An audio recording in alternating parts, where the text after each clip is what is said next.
Do you know what was once the largest country on Earth? Did you know that for much of the 20th century, the world was divided between two superpowers, one of which was the SO?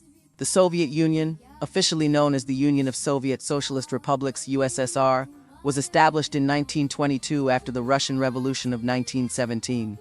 Led by Vladimir Lenin and later Joseph Stalin, it was a one-party state controlled by the Communist Party.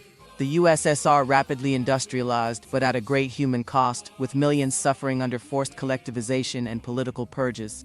During World War II, the Soviet Union played a crucial role in defeating Nazi Germany, but at an immense price. Over 20 million Soviet citizens perished.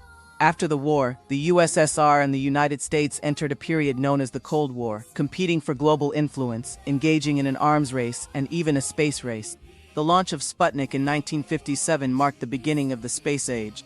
Life in the Soviet Union was marked by strict government control, a planned economy, and heavy censorship. While it boasted achievements in science, industry, and military power, many Soviet citizens faced food shortages, limited freedoms, and economic hardships, unquote. By the 880s, the Soviet Union was struggling economically and politically. Reforms introduced by Mikhail Gorbachev, glasnost, openness, and perestroika restructuring aimed to modernize the country but instead led to greater instability. In 1991, after a failed coup and growing nationalist movements, the Soviet Union dissolved, ending nearly 70 years of communist rule. Today, the legacy of the Soviet Union lives on in the politics, culture, and history of its former republics. While some remember it as a symbol of power and progress, others recall the oppression and hardships faced by millions. The Soviet Union remains one of the most fascinating and complex chapters of world history.